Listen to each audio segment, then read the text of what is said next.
네, 그리고 6.5에서 그 캐시 스탯이라는 시스템 콜이 추가가 됐어요. 이제 이 시스템 콜은 파일의 특정 범위에 대한 페이지 캐시 상태를 확인할 수 있는 API거든요. 그 캐시 스탯이라는 거고, 이제 파일 디스크립터랑 오프셋이랑 랭스를 전달하면 그 범위에 해당하는 캐시 정보가 그 캐시 스탯 스트럭처에 넘어오게 돼요. 그 캐시 스탯 스트럭처에 보면 이제 현재 페이지 캐시에 존재하는 페이지 개수, 뭐 현재 그 중에서 더티인 개수, 그리고 현재 라이트백 중인 개수, 그리고 있었지만 그 퇴출된 이빅트된 개수하고, 그리고 이제 최근에 이빅트가 돼서 만약에 다시 올라오면 그 메모리 해수 쪽에서 핫으로 판단할 수 있는 개수, 이런 것들을 정보를 얻을 수가 있습니다.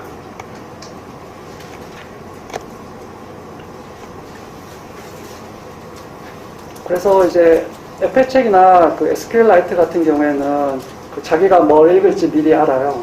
그래서 구현을 할 때 이제 포직스 F 어드바이스를 통해 가지고 미리 이제 파일 데이터를 캐시에 올려놔요.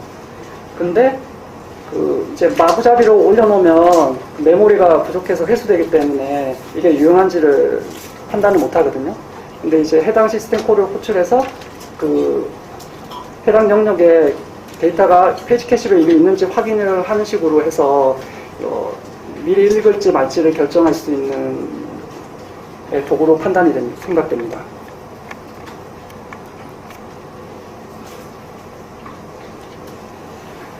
그리고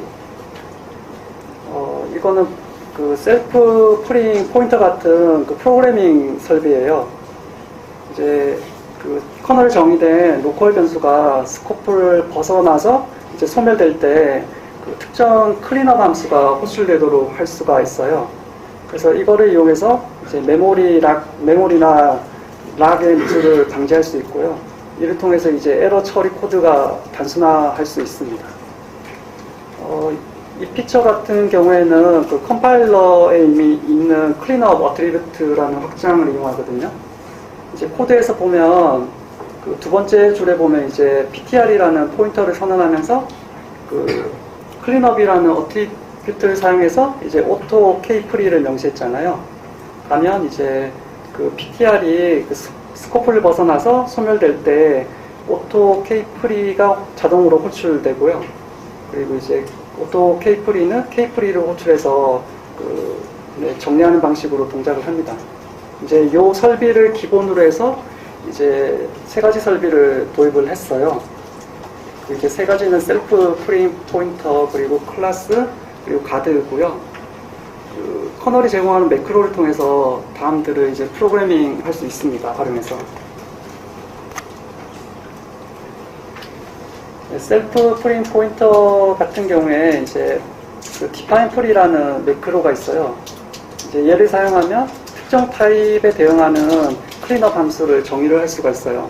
이제 보이드는 예제 같은 경우에는 보이드 포인터를 받고 이제 프리하는 그 클린업 함수고요. 그래서 이제 요걸 사용해서 이제 ptr이라는 변수를 정의를 했는데 거기에 이제 언더스코어 프리한 다음에 이제 위에서 정의한 그 kpre라는 이름을 적어주면 이제 ptr이 소멸될 때 kpre라는 함수가 이제 실행이 됩니다. kpre는 실제 언더스코어 kpre라는 이름으로 정의되고요. 그리고 이제 요거를 그 함수의 반환값으로 넘기고 싶잖아요. 그러면 이제 소멸돼서 안 되니까 그냥 리턴을 쓰는 게 아니라 리턴 p라는 매크로를 사용해야 됩니다. 그리고 요거 클린업뿐만 아니라 초기화도 동시에 할 수가 있어요. 그래서 이제 클래스라는 거를 도입을 했어요. 클래스는 그 특정 타입을 캡슐화해서 이제 콘스트럭터도 호출되고 이제 소멸될 때 디스트럭터도 호출되게 하는 형태고요. define 클래스를 통해서 이제 정의를 할 수가 있어요. 그 보이는 예제 같은 경우에는 struct fd라고 있거든요. 이제 이 녀석은 그 정수 파일 디스크립터에서 f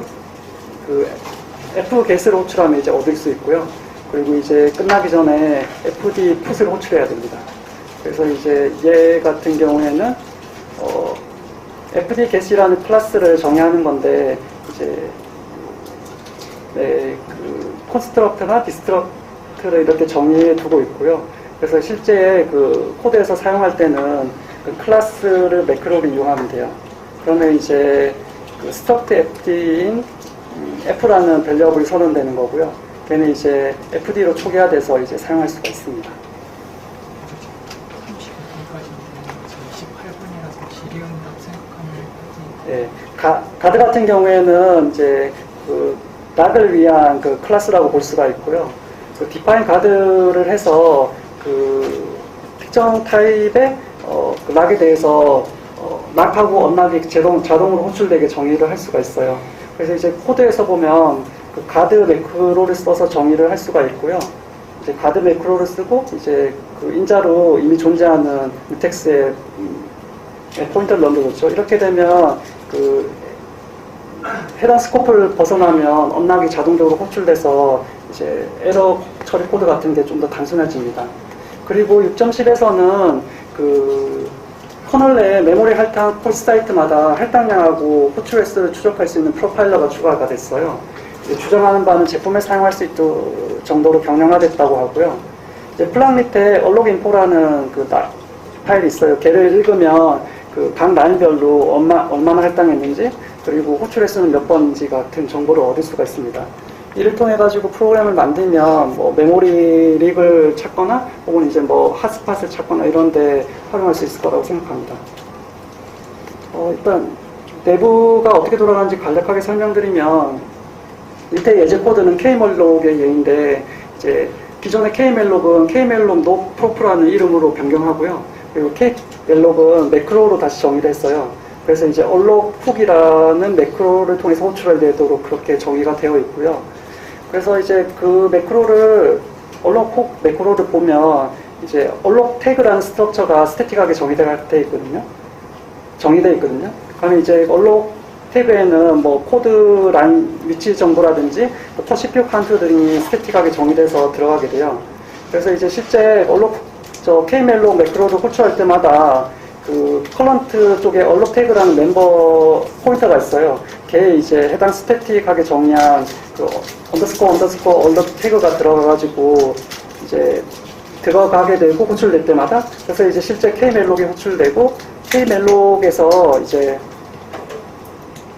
그 얼록이나 프리 훅에서 이제 그 해당 그 컬런트 얼록 태그에 달린 그 얼록 태그를 찾아가지고 위치라든지 그 퍼시피오 카운트를 업데이트하는 방식으로 해서 동작을 합니다.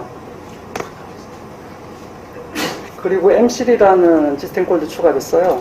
그 메모리 접근 권한이나 매핑을 변경하지 못하도록 하는 API인데 이제 프로토타입은 다음과 같고 플래그 같은 경우에는 지금 정의는 안 돼 있어요. 미래를 위해서 사용하는 거고요. 그 mprotect나 그 통한 그 접근 권한 변경이라든지 그 mremap이나 munmap을 통한 뭐 축소, 확장, 이동 이런 작업 등을 이제 차단하게 됩니다. 근데 이제 유의해야 될 게 해당 영역은 프로세스가 종료되거나 exec가 실행되기 전까지 계속 유지되고요. 이제 이거는 다이내믹 로더가 그 프로그램을 로딩할 때 arrow 데이터 섹션이나 텍스트 섹션을 실링하는 데 사용합니다. 그리고 마지막으로 그 CV 번호라고 하면 그 소프트웨어 패키지에 대한 보안 취약점에 대한 고유 식별자잖아요. 이건 이제 미국 정부가 펀딩하는 코퍼레이션에서 운영 유지 보수하는 거고 이제 그 형식은 CVE 그리고 YYY는 그 연도고요. 그리고 N이 숫자예요. 0부터 매겨진 숫자이고 이제 그 자리는 늘어날 수가 있습니다. 그래서 올해 6월에 이제 커널 커뮤니티 팀이 그 CV 번호를 발급할 수 있는 CNA로 인증이 받았고요. 그리고 이제 커널 커뮤니티에서 CNA라는 팀이 있어요. 이제 멤버는 3명인데 아시는 두 번째 줄에 적힌 사람들이 그 멤버고요. 이분들이 하는 역할이 그 커널 보안 커밋에 대한 CV 번호를 부여하고 이제 부여했으면 리눅스 CV 어나운스 메일링 리스트를 통해 공개를 합니다. 그 할당 기준은 그 리 존즈에 따르면 보안과 관련된 모든 버그 수정 커밋이 패치 대상이고요. 이제 보시는 것처럼 그런 위험들이 나열되어 있습니다. 그리고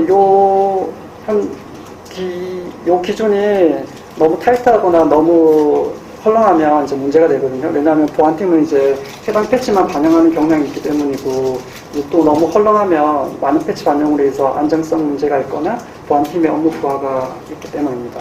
근데 우리와 달리 6.7.1에서 6.8.9 사이에 16,000개 정도 커밋이 있었는데, 그 중에서 이제 863개만 CV 번호가 할당됐다고 합니다. 그래서 이제 프로세스는 모든 커밋을 검토하고, 이제 만장일치를 받은 패치에 대해서만 CV 번호를 할당하고, 이제 말씀드린 것처럼 그 메일링 리스트에 공개하고요. 그리고 이제 커뮤니티에서 만약에 문제가 있다라고 피드백이 오면 그에 대한 리젝도 가능하다고 합니다. 네, 이상으로 마치겠습니다. 시간 관계상 첫 번째 세션은 마치겠습니다.